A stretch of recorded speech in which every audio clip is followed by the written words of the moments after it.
Yun oh! Good morning sa inyong lahat mga ka-adventure. Welcome back to my channel. So sa video na to is magpapabuo tayo ng bike ngayon. So ipapabuo na natin yung Viper Instinct na ibinigay sa atin ng Viper Bicycles. Kaya tara, samahan nyo ako sa video na to. Let's go! So yan mga ka-adventure, time check is 6:41 ng umaga. Yan, maaga-aga tayo magpapabuo ng bike ngayon. Dahil may lakad tayo mamaya. So maraming salamat sa Cram Bike Parts and Accessories. Yan, dahil pinagbigyan tayo na maaga buuin yung bike natin. So kung nagtataka kayo kung bakit wala tayong dalang frame ngayon, wala tayong dalang parts ngayon, so mga ka-adventure, dinala ko na kahapon. Yan, maraming salamat nga pala dun sa tumulong sa akin pagdadala ng bike. Yan, maraming salamat Dong TV.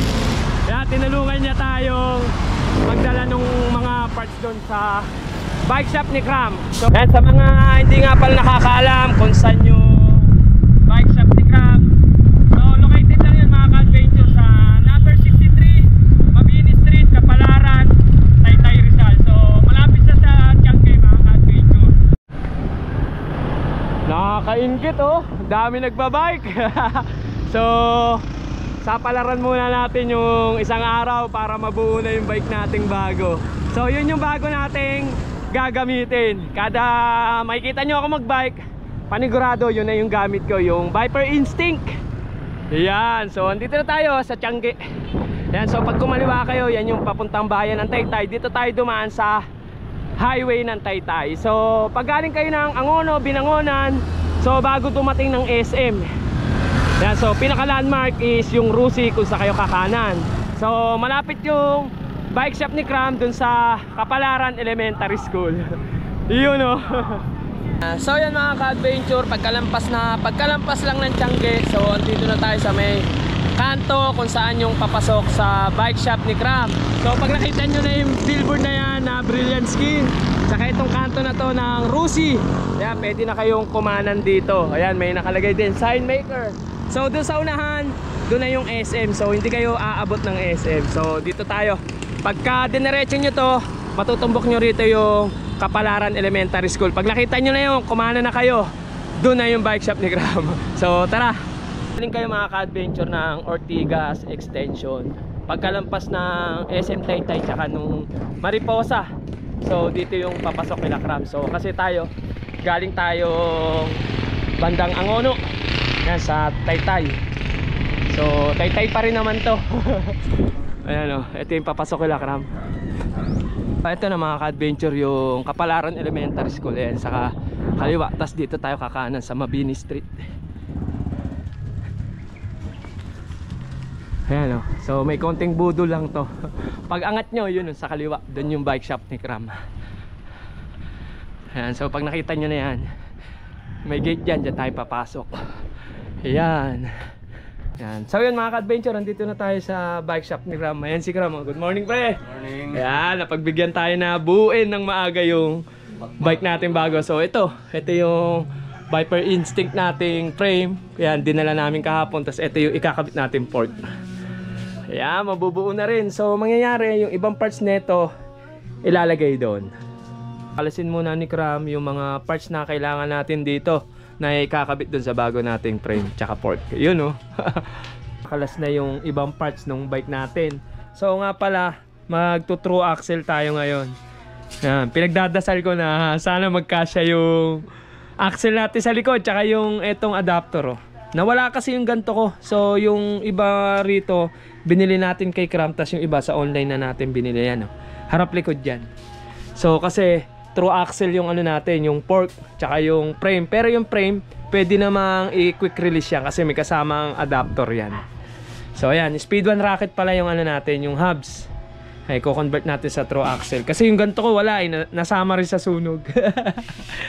Ito mga ka-adventure, nakabit na yung wheel set oh. Yan, naka non-boost true axle tayo. Yun oh, swak na swak. Tapos yung wheel set pala na kinabit natin dito is yung Bontrager. So galing nga pala to sa bike ni Sir Chi, binigay sa atin. Mga hindi niya nang ginagamit na parts. Tsaka yun, Bontrager din yung panlikod. Galing na dun sa kabila natin bike. Sa likod na wheelset naman yung kino-convert sa true axle. So, pag magko-convert ng true axle mga ka-adventure, cap lang nang kailangan doon. Pag bumili kayong hubs, may kasamang ganyan. Kung convertible sa true axle yung hubs nyo, ingatan nyo, wag nyo iwawala kasi napakahirap bumili. Tsaka mahirap maghanap ng kasukat. Yan, malalaman kung shoot o hindi.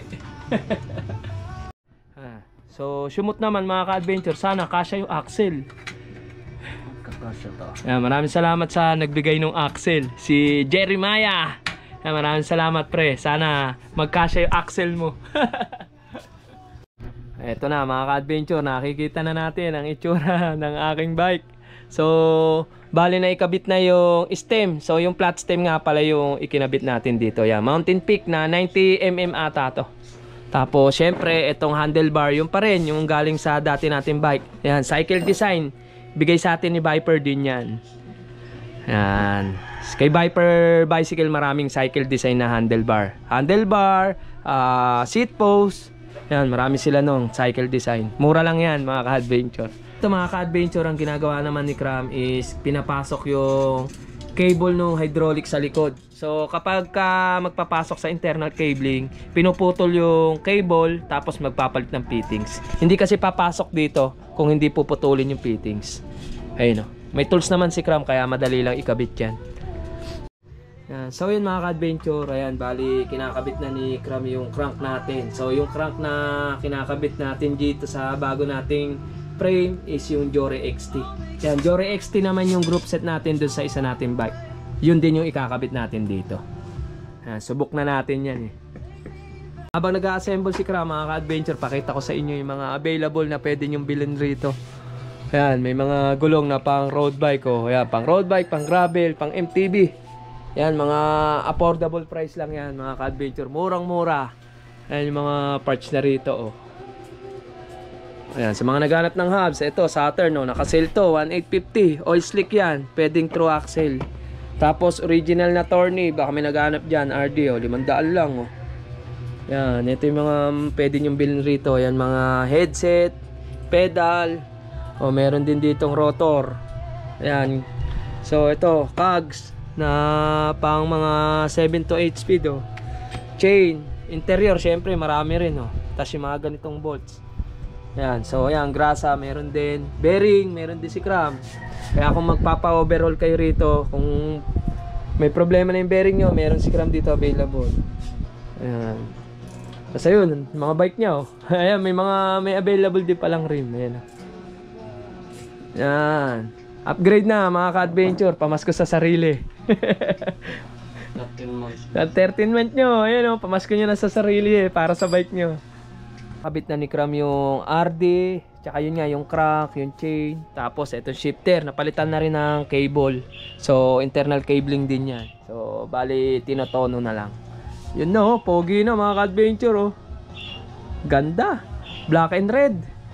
Pero syempre mas lamang yung black. Konti lang yung red ayun sa ibabaw, tsaka dito sa hubs. Bumagay pa yung hubs natin no. Oh, ito mga ka-adventure, konti na lang. Mabubuo na, adjust na lang. So seat post madali lang na may ikabit. Yung sa dati nating bike ayun no, kukunin lang do kasi same size lang naman. Pogi ng pork natin oh. Buti na lang nakita ko to sa online eh. Bibili na sana ako ng ng brand new eh, nakita ko to. Presyong pamigay, kinuha ko na, di ba? Sayang, DT Swiss yan oh. Oh, konti adjust na lang. So yun mga ka-adventure oh. Tapos na. Gwapo oh. Yan, so nakabit na yung seat post. So yung seat post nga pala na ikinabit dito, yun nga yung galing sa isa kong bike, Bontrager din yung seat post. Tapos itong seat clamp mga ka-adventure, malaking bagay to, in order ko to kasi may lagayan siya ng carrier.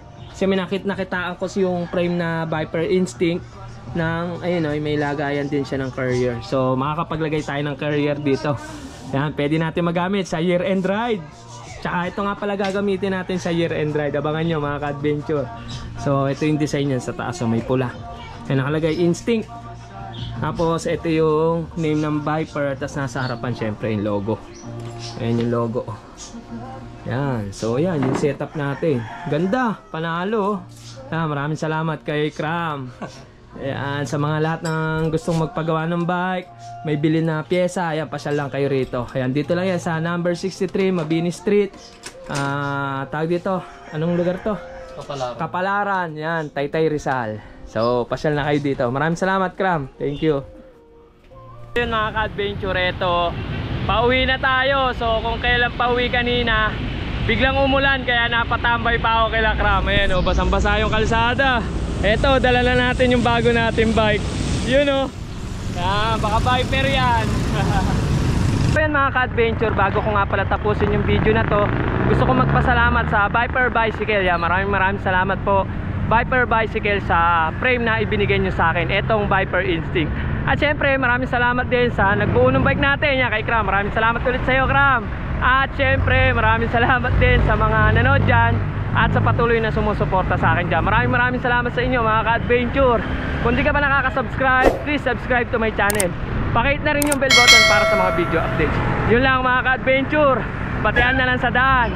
Ingat kayong lahat. Paalam!